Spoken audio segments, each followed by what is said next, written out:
In this video, I will be discussing function notation. Let's start with the following problem.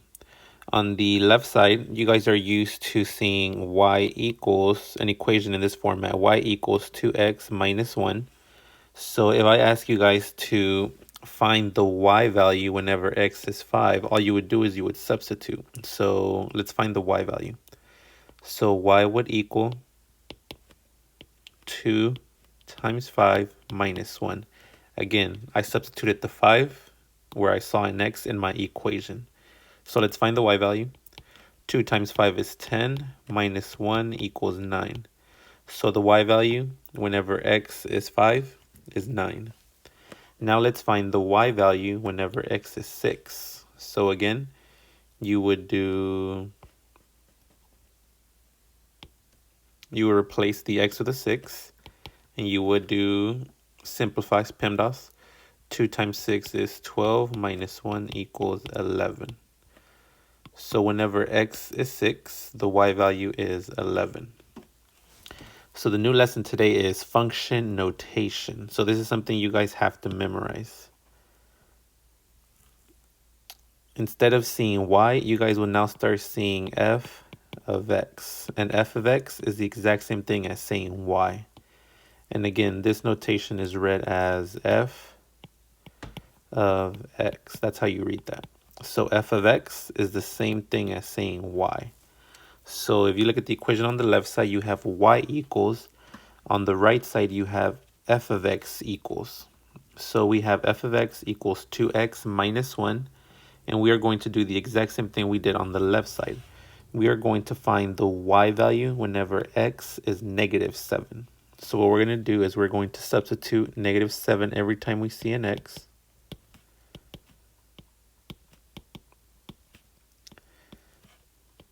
Okay, so we are evaluating f of negative 7. So 2 times negative 7 is negative 14.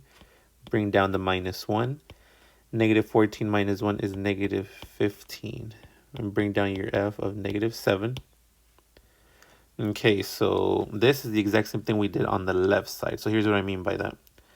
Whenever x is negative 7, our y value is negative 15. Okay, so now let's find the y value whenever x is 9. So let me erase this.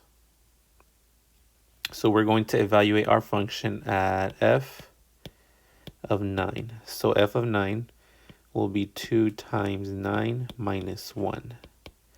So let's do a little bit of simplification. 2 times 9 is 18. 18 minus 1 is 17.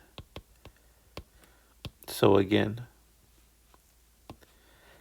whenever the x is 9, our y value is 17. And if you want, you can write the following down at the bottom so it can help you determine which is which. So remember, I said that f of x equals y. And notice that the 9 is in the place of the x, so the 9 is the x value. The 17 is in the place of the y value, so the y is 17. So whenever x is 9, the y value is 17. So remember, we did the exact same thing as the left side. The only difference is function notation, the new way of writing y equals, which is f of x equals. So let's try the following problem. Given f of x equals 5x minus 10, evaluate f of negative 2. So let's start by analyzing what the problem is really asking for. So if the problem is asking you to evaluate f of negative 2, you have to remember this negative 2 is an x value. This will make it easier on you. The negative 2 is in the place of the x, and notice that we are trying to find the y value. So the question is really asking for the y value whenever x is negative 2. So keep that in mind. Let me erase all this. So let's evaluate f of negative 2. So every time we see an x, we're going to substitute a negative 2 for it. Okay, so 5 times negative 2 minus 10. Let's do a little bit of simplifying. 5 times negative 2 is negative 10. Bring down the minus 10. Negative 10 minus 10 is negative 20. So we are done there, so bring down the left side. Okay, so the answer is negative 20, but what does that really mean? So if you want to write this down, you can. So whenever x is negative 2, the y value is negative 20. So that's all we're doing here. We're finding the y value for the given x value. Next example, given g of x equals negative 1/2 x squared minus 4x plus 2, evaluate g of negative 2. The first thing, if they want us to evaluate g of negative 2, they're basically asking for the y value. So to find the y value, you will be substituting negative 2 every time you see an x.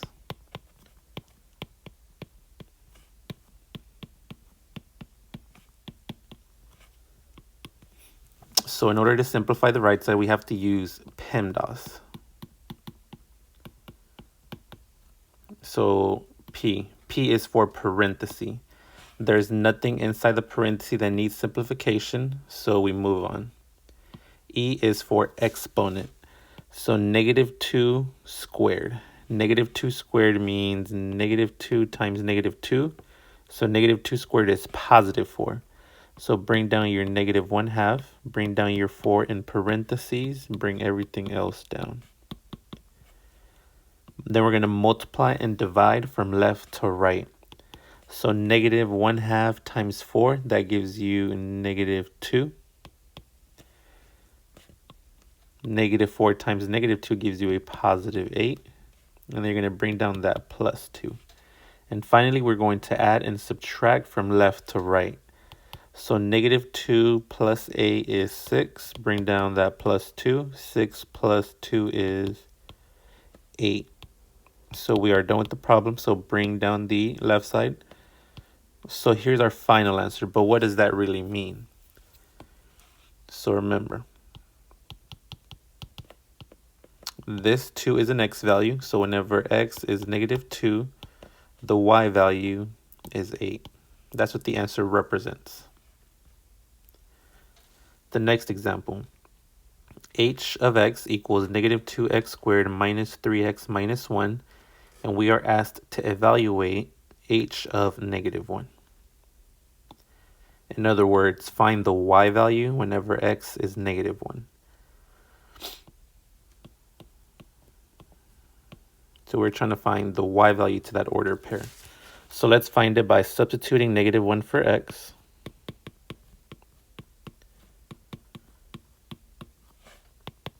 And we are going to use Pemdas. P is for parenthesis. There's nothing inside the parenthesis that needs simplification, so let's move on. E is for exponent, negative 1 squared. Remember, negative 1 squared means negative 1 times negative 1. So that gives you a positive 1. So bring down the negative 2. And we just said that negative 1 squared is positive 1, so bring it down. Let's keep on going. Multiply, divide from left to right. Negative 2 times 1 is negative 2. Negative 3 times negative 1 is positive 3. Bring down that minus 1. We're going to add and subtract from left to right. Negative 2 plus 3 is 1. Bring down your minus 1. And then 1 minus 1 is 0. And then bring down the h of negative 1. So our final answer is 0. But let's do a little bit of analysis. So h of x equals y. So in other words, whenever x is negative 1, our y value is 0. And that is the meaning of the final answer. Here is the final problem.